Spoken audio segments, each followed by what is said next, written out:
As I was doing chores, I heard a voice shouting from the venue. Why isn't Emily here? It was my father-in-law's voice. I thought I should at least greet my father-in-law and head towards the venue. Then I heard my husband and mother-in-law saying things like this to my father-in-law, giggling. If you're talking about that dirty woman, we're making her work in the back. Don't mess with me. What do you think a wife is for? My name is Emily. I'm a 23-year-old office worker. Currently, I'm dating a guy named Steve. Our encounter was a bit unusual. I was living by myself, and he was living in the apartment next door. One day, on my day off, I heard a sudden loud noise from next door. Did he just hit the wall? I wasn't being loud or anything. Although the TV was on, the volume was quite low. I was feeling uncomfortable, but gradually began to think someone had fallen. Worried, I pressed the doorbell of his room, but there was no response. I pressed the doorbell once more and listened carefully to a faint voice. Who is it? Are you all right? I called out, and after a while the door opened. The moment the door opened, a man was swaying, looking like he was about to fall. Are you okay? The man leaned against the door, looking dazed, and then he said, I'm starving. What? I haven't eaten anything in days. What? I hurried back to my place and looked for something to eat. I took the sandwich and some tea I had saved from yesterday and went back to his room. Here, have this if you like. Are you sure? I'd be more troubled if you starved to death. Thank you so much. Saying that, he bit into the bread and ate it up with incredible speed. He then gulped down the tea and let out a satisfied sigh. Thank you for the meal. I really thought I was gonna die. I'll definitely pay you back for the sandwich and tea later. No need. It's not a big deal. More importantly, why haven't you eaten anything for so long? Actually, after paying tuition and rent, I ran out of money all at once. So you're a student. I'm a senior in college. You don't work part-time or anything?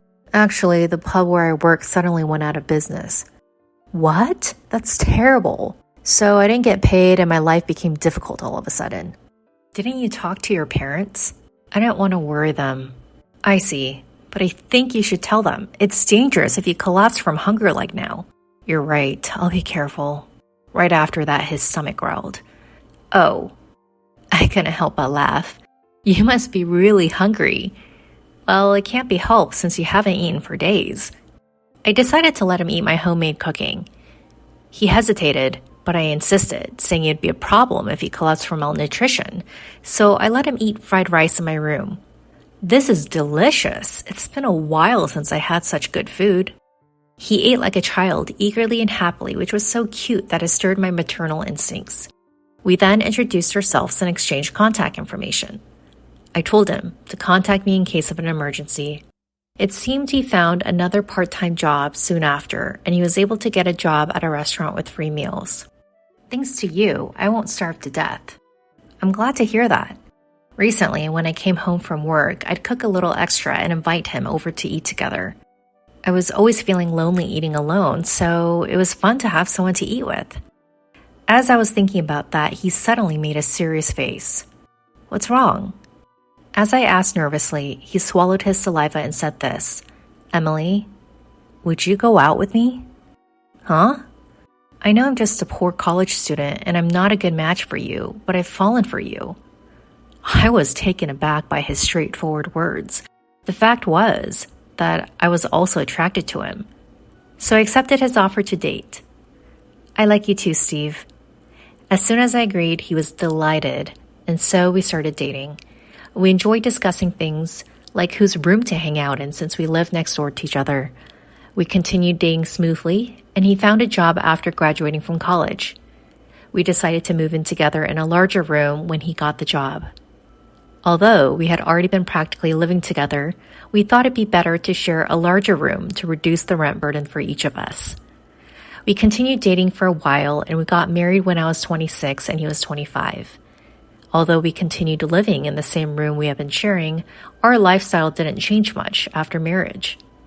However, one thing changed immediately. That's about Steve's mother, who became my mother-in-law. Until now, we hadn't been involved with her at all, but after getting married, we had to interact with her more often. Even though she had never visited our home while we were living together, she started coming over quite frequently after we got married. Emily, do you even clean the room properly? Huh? Look at all this dust. I can't reach that high and I don't have time to clean there after work. What? You're talking back to your mother-in-law? You're a cheeky wife. I just said I couldn't do what I couldn't do. You're just full of excuses. I can't believe Steve married someone like you. My mother-in-law took every opportunity to berate me. Since I left for work earlier and returned earlier than my husband, my mother-in-law would relentlessly harass me until he came home. I did housework, hoping my husband would come home soon. What are you making? Huh? I'm grilling fish. Steve won't be satisfied with that. Make a more elaborate meat dish. Mother-in-law, what are you doing? My mother-in-law threw the grilled fish I had made into the trash. I can't believe I left the daily cooking to you. From now on, I'll do it. What? If she cooks, that means she'll come every day. I don't want that at all. There's no need, mother-in-law. I'll cook properly. No, I don't trust you. I'll come and cook every day. Just then, my husband Steve came home. She immediately consulted with Steve about it. Oh, you're going to help with housework, Mom? That's great. Please do. Huh? Steve decided without even listening to my opinion. I'm looking forward to cooking with you, Emily, she said, laughing triumphantly. From then on, it was hell. She got the key from Steve and started getting into the house waiting for me to come home from work.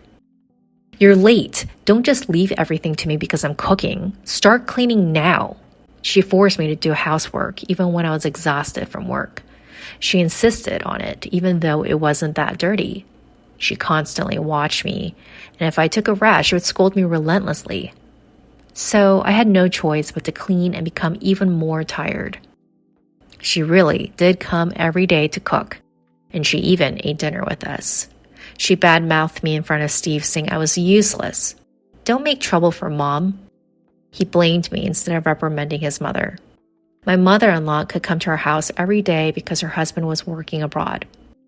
She lived by herself, so she could come to our place frequently. She started pressuring me about having a grandchild. There's nothing better than having a child. Hurry up and have one or two. Even if you say that, it's not something we can just make happen. We have to wait for it. Really? Young people these days always have excuses. I had Steve right after I got married. Huh? It's because you're working, that's why. What? I was a housewife, so I could have children right away. What kind of logic is that? If you properly support your husband's life, you'll have more time for making children. You're too tired from work to do it. What a thing to say. That's so cruel. I don't think that has anything to do with it. Shut up. If you don't get pregnant soon, we'll find another wife. Eh? Another wife? Of course, there's no value in a woman who can't have children. I think it's questionable to say such discriminatory words these days. You really are the type to always argue back. I'll tell Steve. Mother-in-law angrily turned red in the face. I thought she was the one who always argued back. As soon as Steve came home, his mother told him what happened. Hey, Emily, did you talk back to my mom? What are you thinking? Steve immediately got angry after hearing his mother's story. It's probably your fault that we can't have children. Eh? You're saying that too? There's no way it's my fault. What nonsense are you talking about? I was getting fed up with my husband, who always sided with his mother. I thought it might be better to get a divorce. That's when my husband's grandmother, who had been hospitalized, passed away. So a funeral was held. Even though I was considering divorce, I had to attend the funeral. But my husband and his mother said, "Don't come here, prepare things in the back." I had no choice but to make tea and to do chores in the back. I thought I'd leave my husband once this was over. As I was doing the chores, I heard yelling from the venue. "Why isn't Emily here?" That was my father-in-law's voice. It seems he had returned from an overseas business trip. Well, it was his mother-in-law, so it made sense for him to come. I thought I should at least greet my father-in-law, so I headed to the venue. Then I heard my husband and mother-in-law say while smirking, "It's obvious she's not family, haha." We're making that dirty woman work in the back. Haha. They even said that in front of my father-in-law. I was amazed by their unchanged behavior. Then the next moment, my father-in-law's angry voice rang out. Are you kidding me? What do you think a wife is for? My husband and mother-in-law were shocked by his yelling. What are you angry about? Yeah, you really surprised us. I'm disgusted that you two think like that. I'll call Emily. Hearing my father-in-law say that, I went to where the three of them were. Father-in-law, long time no see. Yes, I was surprised. Emily, did you hear that? Yes. As I entered, my mother-in-law and husband glared at me with disgusted faces. Emily, could it be that you've been suffering from bullying by my son and my wife? When my father-in-law asked me that, I replied, yes. She came to the house almost every day to complain about me, and Steve joined in to blame me. When I said that, my father-in-law glared at his wife and his son. You guys are the worst. Have some shame. My husband argued back when scolded by his father. What? Did we do something so bad? It's really the worst that they don't realize their own faults.